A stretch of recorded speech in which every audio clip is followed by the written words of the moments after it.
Welcome back to Beyond the Stats. Just got done. Pretty intense game. Had a playoff feel. That was Yeah, awesome. that's kind of right. That was the hope of the in-season tournament, that it felt like this. And this was a important game. Both teams needed to win this game.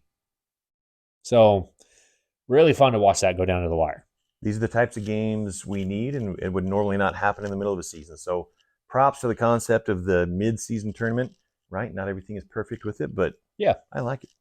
Yeah. It really important for guys like Agbaji and Keyonte to get the experience in these moments. Absolutely. And I thought that they overall both played really well. There's some things down the stretch that happened where they're going against some players with a team with some great players, right? You have to tip the cap to that, Yeah. to the greatness. Well, The I shot mean by that. Durant. Yeah, Agbaji did everything you could ask for in that situation defensively. Kevin Durant is just one of the best scorers to ever play this game. It's true. It's true. And Richard Jefferson mentioned, if he's doing that kind of load up dribble on the left hand, he's going to go into it. Maybe you can crowd him a little bit, but he stayed off and still challenged the shot nicely without fouling him. It was very good defense, but just a great shot. Yeah, and hit a big shot also in that segment too. He hit a big shot where Keyonte drove, kicked it to him nicely, and so like you said, good overall play by both of them. Keyonte had a couple really strong defensive possessions down the stretch. Right? Booker tried to challenge him on one of the possessions right near the very end, and George bodied him, got him to pass it off. It'll be interesting to see what he can become by the end of the year in his overall defensive impact stats. Right? There's these advanced stats you can have, but man, he shows in the moments that he wants that defensive fire. He wants that heat. Yeah, That's great. yeah, I'm super excited about that kid's future, man. And he had, and you didn't get to see the second quarter. He exploded. He scores like three straight buckets that are tough. Like he has a kind of side step three, hits it, catch and shoot three, hits it, strong drive into Booker, goes up, scores. I think the next possession was where he had the like scoop underhand left-handed pass to Markkinen, and it was just like he took over in the second quarter for a stretch that it was the moment we've been waiting for shooting wise for him. To have the offensive outburst, yeah. Yeah, it's what we've been waiting to see from him, and all of a sudden it was just like he pulls up kind of in a half fast break, pulls up with a guy kind of on him. He get a little bit of space, pulls up, ends up barely missing the shot. I'm okay with that in that moment, right? Because he just hit four straight buckets and is feeling it and is confident. Like those are the moments. It's like, yeah, that's fine. He's starting to make a name for himself. There were several different podcasts that came out in the last week, several different videos of people highlighting what he's doing out there and making a name for himself out of this rookie class. It's people are noticing, and it'll be interesting and fun to watch the evolution, to watch the progress. This is some of the stuff that I enjoy, kind of with the scouting background. Yeah. Why just watching youth that have the desire and the passion to perfect their craft. Dude, fantastic. his flair, it's fun. As a point guard who wants to make these good passes, but like they're not always the perfect just I drive and kick, but the kind of the tight windows that you have to kind of at an awkward angle be able to make the pass that he can do with his left hand is incredible. High level. And the team, ever since he stepped into the starting role, has each game been getting better and better with the assist to turnover, right? Yeah. And that kind of goes back to the argument we did on our last show of the more usage that he gets, everyone benefits. And I think that it just becomes a little bit more contagious of taking care of the ball, more intelligent movement, smarter passes. I mean, today was 24 assists to 8 turnovers, I believe is what it ended. That's Yeah. by far the best numbers we've had. And it's against, like Kevin Durant said after the game in the interview, nobody was playing defense out there. No. Nobody was playing defense out there, but still it's against a high level team. So love that. And what's funny is this was his worst game assist to turnover ratio, and he had a 6 assist to 3 turnover game on a game where he had the ball in his hands a lot. And one or two of them really weren't his fault. Right. And so Yeah, his usage needs to continue to go up. I love down the stretch that we went to him a lot more than we had been, Mm-hmm. allowing him to create. He has the one where he gets a steal and he drives, he ends up not kicking a mark and then takes a shot, and that's one of those you'd like to get back. But in the moment, you can understand why he takes the shot, though, too. Sure. And you like him being aggressive. Yes, 100%. And for the fourth game in a row since he started, Clarkson has a high number game as well. Clarkson had his longest streak of games in a row of 25 plus points, which is 4, which coincides with Keyonte George as his point guard. He's got to be pretty happy with what's going on there. Yeah. Right? And the thing is, there's just the spacing is great. He's been hitting some crazy shots It's too, true. for sure. For sure. He's been hitting some wild shots, but he's also had a lot of easier shots too early to get him into a rhythm. That's exactly it. I hate Markkanen's usage in this game. I mean, he took a lot of free throws, but he went 5 for 12. That's with taking that last shot.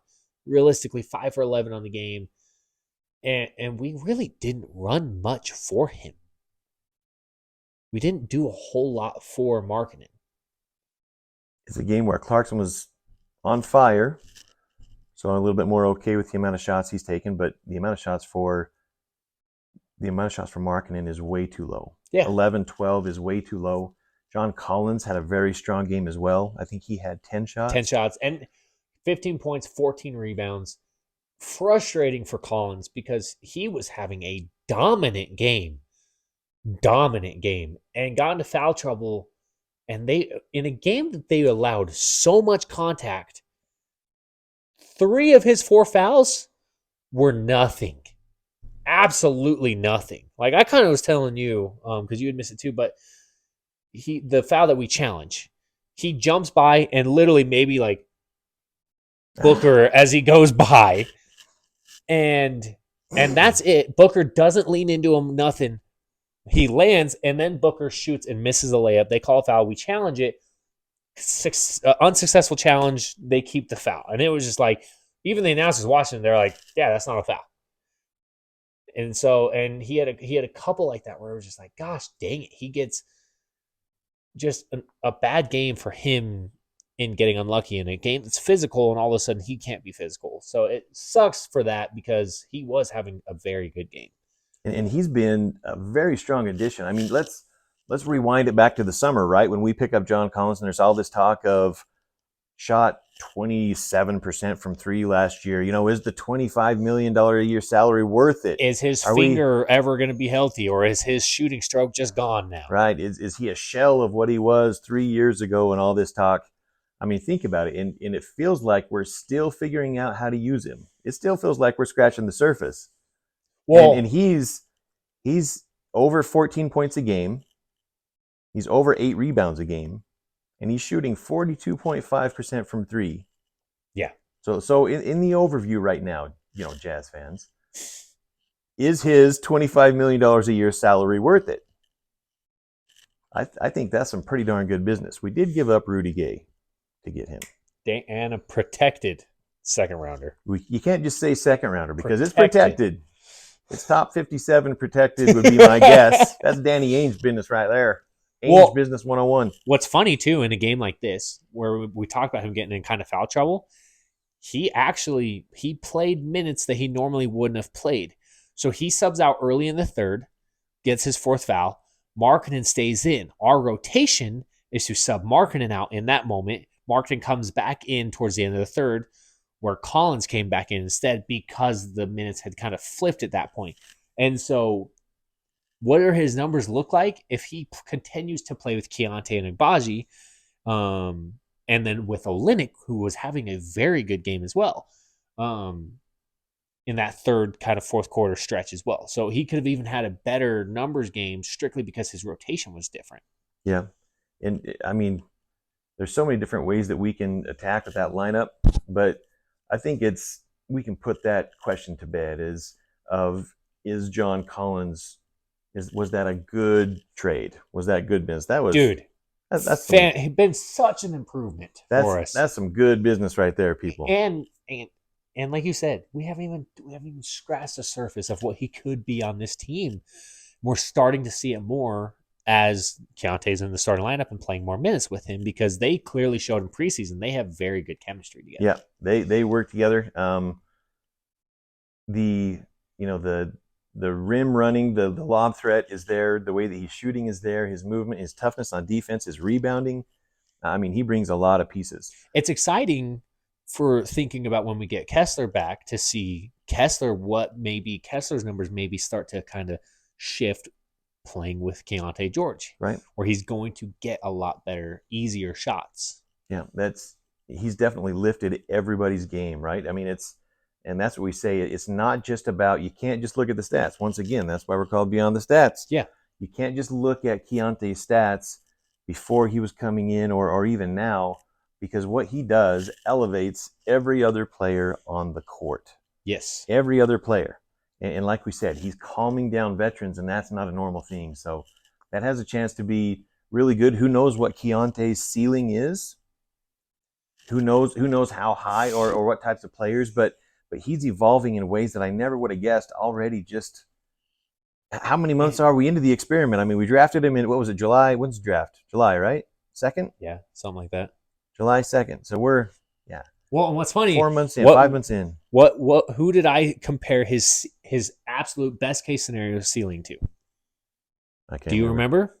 Were you a Jamal Murray guy? No. Who'd you say? Devin Booker, who tonight had 9 assists in the first half. Yeah, he ended up with Devin Booker now as the facilitator, kind of what he turned into when Chris Paul got hurt, which you can start to see that a little bit. Obviously, that's a dream scenario for sure. Booker kind of went the opposite route to get there, right? Yes. Absolute scorer. Now he's evolving into the passer as well. Yeah, but when you look at Keontae's game now,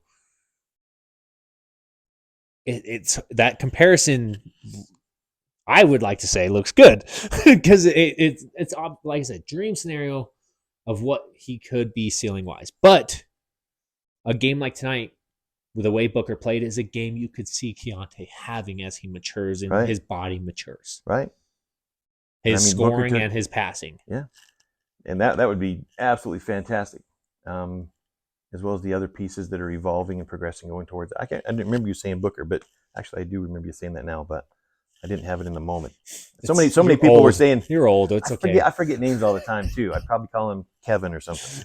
I do that all the time. A lot of people are saying the Jamal Murray thing. I don't really see that one. I think it's kind of a different kind of player, but that would be interesting to see. Which honestly, that's a big reason why I would love to see Clarkson move to the bench and starting Agbaji, because I'd like to.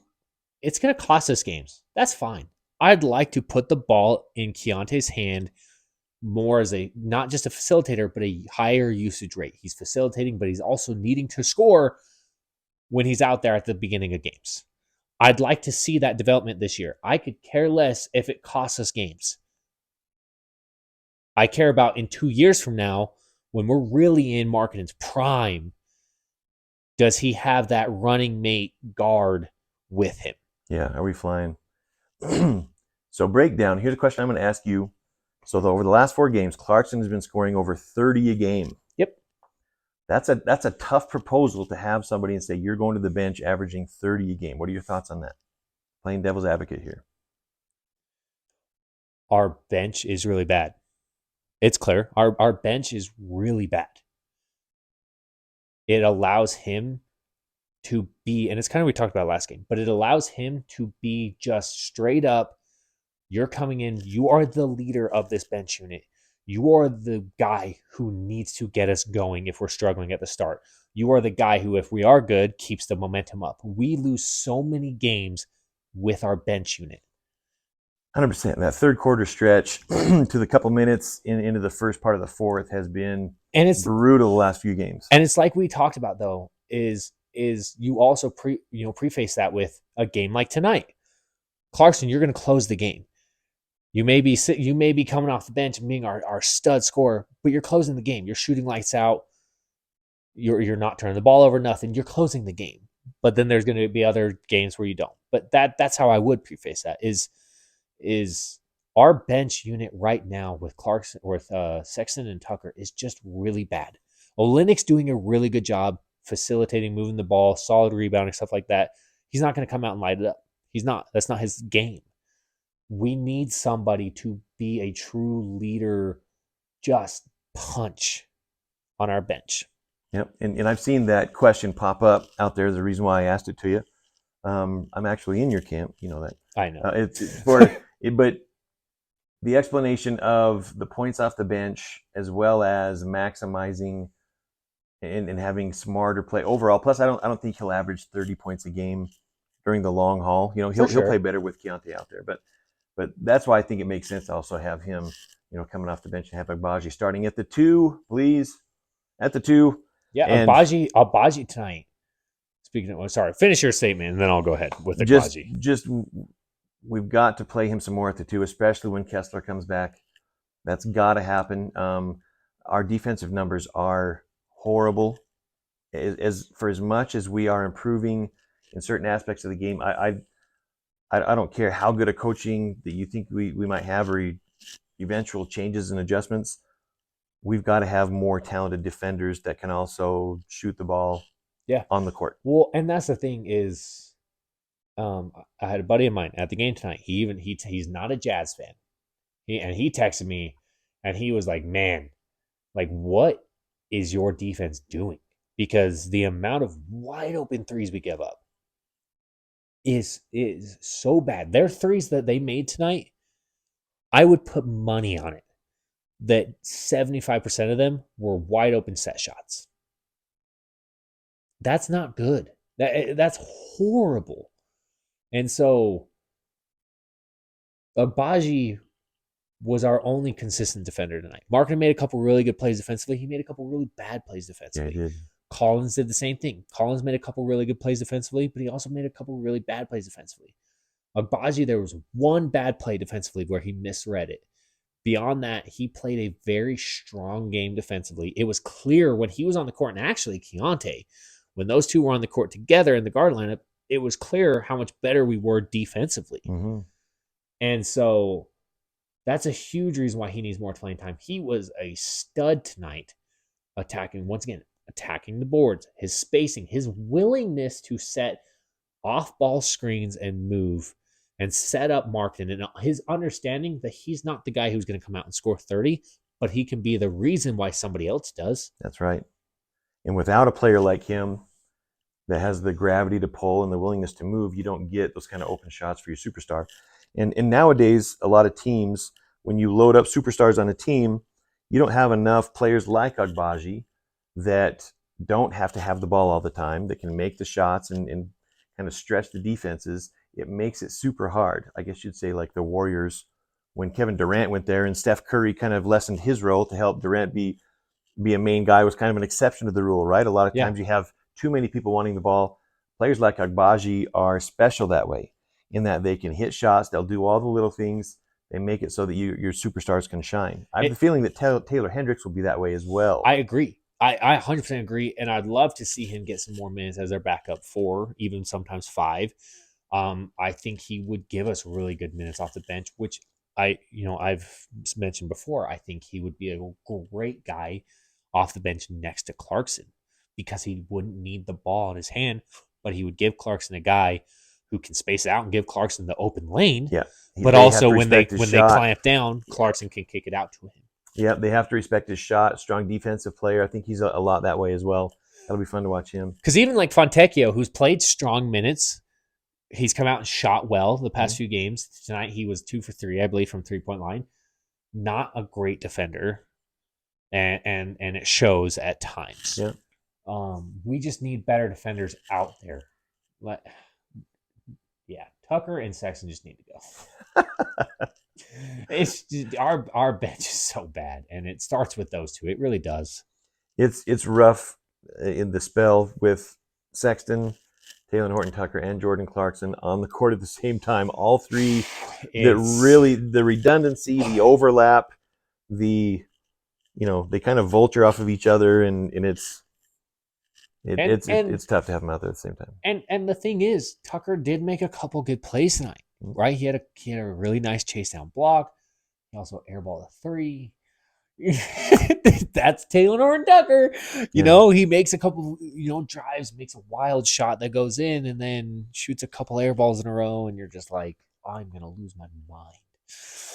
And it's tough when you have three of those same kind of combo cards. And that's what I've said all along.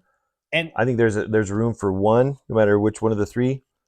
And like we've talked about this several times. We'll see what happens on the moves, but yeah, I want to see some depth at the three. Move Agbaji to the two. I want to see some depth at the three. Taylor Hendricks. I truthfully would bring in somebody this year. Um, that's like on a 1 year contract at like the 4 position, maybe 3-4. I just don't think Taylor Hendricks is going to be quite ready this year, and, right. and maybe it's towards the end of the year he kind of gets out. But the more playing time he can get in the G League, the better. But at the end of the day, if we just play him more minutes, towards middle to the end of the season, and he's getting more minutes, even if he's struggling a little bit, the learning's still there and the development's still there.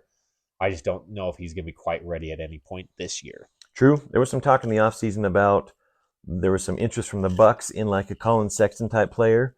I thought at that point it would have been a good fit for us to pick up, try and get somebody like a Marjon Beauchamp Yeah, from them. Then it would have to be another player to make salaries match. But that would be kind of a strong 3-4 young guy. yeah. I also like Andre Jackson Jr., to be honest. Yeah, there's several out there that we could get, and the thing is Tucker, Sexton make some moves and stuff like that. You open up a spot at the 3-4. Clarkson goes to your bench, and then just allow Chris Dunn to come in and play next to Tucker or to Clarkson. Give him a really strong defender at the guard next to him. Get some strong defensive players at the wing next to him. And then Clarkson just does what he does best at that point. It would give us such a strong bench unit, and then Olynyk at the 5, able to kind of do a little bit of everything. It would give us a very good bench unit with already a starting unit that's slowly getting better and better. I don't think our offensive numbers would take a hit, but I think that our defensive numbers would vastly improve 100%. immediately. 100%. I think that's where it would go. And I've said this to you before too, is regardless of what movements we make, I want to see Will Hardy. I want to see him coach the details. And there's sometimes, and we're not there and don't have any inside information, obviously, so we don't know for sure, but it kind of feels like, we have a feel-good situation of everybody's finding what they do best, and we, allow everybody to do kind of what they want. I know that's not it, but I want to see the details coached and improved on. Some of those by personnel, some of those by what we actually work on. So that's kind of on the coaching side what I want to see. You get like 10 game chunks at a time to measure it. But and my dad even mentioned in the first half of this game, and he mentioned too, it's like, man, you can see that those details on the defensive side of the court just are not being focused. And so some of the places that we were doubling from, Markkanen doubled off of KD, Kevin Durant at the end. Times. I saw it twice in the fourth quarter. The first half, he did it over and over again. That can't be part of the game plan. No, if that's part of the game plan, we need to let some people go. So that's that's just some of the details not being hammered out. It happens once or maybe twice. A good coach, a good team will call it timeout. They'll get that crap fixed. Because the thing is I don't give a crap how good Devin Booker is. You don't leave Kevin Durant ever. Ever. That's like leaving Steph Curry. It's like leaving Devin Booker. You just don't do it. Yeah, you come off somebody else for sure. And it's hard, a team like that, because they have so many great players. That's it. That's the NBA. Figure out. Or there's situations as well where, what was the one, and I mentioned it right at the very end, where Agbaji was guarding somebody and he was all over him, and Clarkson was shading heavy, like he was going to help. Gordon. And they passed it over to Clarkson's guy, and he hit a 3. I'm like, why are you shading that heavy? Agbaji's one-on-one with Booker, who's done a good job up to this point. And Clarkson's on Eric Gordon, who is like a career 40% three-point shooter. Yes. And so I don't understand in that situation. I don't know. And those are some of the details we want to see coached and we want to see improved, so that we stop making kind of silly mistakes. Early on we saw a lot of lack of communication between certain players, on the edge, and some of our switching. It seems to have gotten a little bit better, but I we want to see some of the details I hammered think out. that's the hardest part about him being such a young coach and a new head coach is with a young rebuilding team is you have to do a good job coaching these things because these are uh, players that are just not quite ready. They're not disciplined. They're not NBA disciplined yet. Marketing still is in a kind of new role, right? Collins is stepping in a new role. Walker Kessler is in a new role. Keyonte George is clearly in a new role. Agbaji, we've thrown him into 10 different new roles. Right. That's just our starting lineup. That's not even talking about the young guys who either haven't played or are on our bench yet. There's so much young and undisciplined things that have to be coached, that they have to be taught, or they just won't happen. Luckily, we got a guy like Keyonte who was a bad defender, still isn't the best, but has shown his willingness to fight on the defensive end, his willingness to work on it. Right. So that's where we get lucky there. Now, like Bryce Sensabaugh, who has shown an incredible ability to come score the ball in G League and stuff like that. Defensively, not very good. Not very good. And so, can we coach these things? Right. Clarkson, historically, really bad defender. The problem is, as a coach, you have to be able to hold him accountable. There was like 3 plays in a row in the first half where Clarkson legitimately is standing there, not guarding his guy, not guarding anybody, kind of just watching Keyonte George play defense. Just like chilling, like, good luck, bro.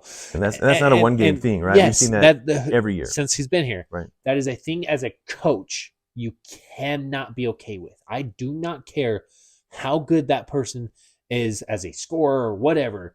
You cannot be okay with the lazy crap. As a coach, you have to be disciplined on that things. It's what made the Warriors a dynasty.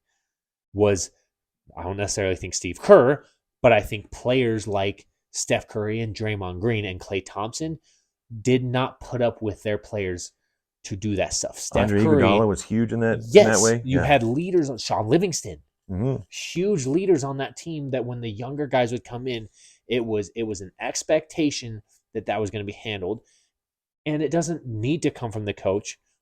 But our team doesn't have enough guys consistently playing minutes to get that on the court and in practice from the players. So ideally, you get to that point where you build a culture. Yes. But there's a lot of work before we get to that point. I think Jason Terry could be a huge part of that.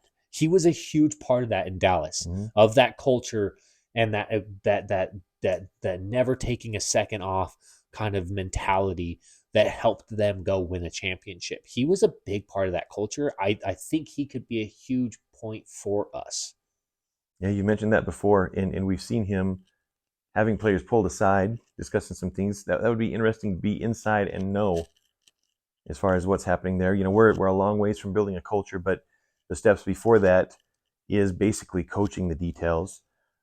I feel that Will Hardy is a very good communicator when we've had little snippets of what he does. I would agree. 100%. And been impressed with that. I just want to see the results on the court of the incremental improvements of coaching the details. Honestly, it's part of the reason why I'd like to see Chris Dunn played more, because he is a guy, the way his mentality is, he's not going to put up with those kind of things. He will be a leader in those moments. That's why I think he'd be really good on the bench next to Clarkson, because as the young guys like Sensabaugh and Hendricks and stuff are kind of coming into those rotations, he's a guy who's going to hold them accountable. I agree. That's a fit. And there's no question we need to get better on the defensive side. You know, we do have other things as well, but man, our defense is a long ways off the mark. But at the end of the day, fun game. It was an awesome game. How long has it been since the Jazz have been in a playoff atmosphere type game, right? That's years, fun. 2 years. And so any chance to make the tournament, we have to beat LA by like 20. It's a 19 to like 40 something. So we have to beat them. We have to blow them out. There's always a chance we end up being one of the 2 wild card teams. That's always possible as well. Because if we beat LA, we end up having a very good. We end up 3-1 with a really good differential, and so you always look at that. And so I'd like to see us come out with freaking energy and fight Tuesday like we're playing in a Game 7 elimination. We got to freaking lay it out there. That'll be on the road in LA, right? Yeah, that's exciting, man. Yeah, that'd be sweet. So excited for that game, and Absolutely. then our in-season tournament could be over. Who knows? Yeah, and then we just go on to keep measuring the success of the team. But man, to me the in-season tournament has been a success. You know, whether we move on or not, overall has been a positive. Enjoyed it. Getting this kind of environment in November with all the teams that don't normally see it, young players who don't normally see it, fantastic for the league, in my opinion. Fantastic for the fans. Absolutely checks the box of making the games mean a little bit more, having a change. They got different uniforms and courts. Love it. It's awesome. Let us know what you guys think, how the tournament's going, your kind of thoughts on it, and where it's at, and your thoughts on the kind of the Jazz roster of what we're seeing. See what the next steps are. Yeah. Thanks, guys. Thank you.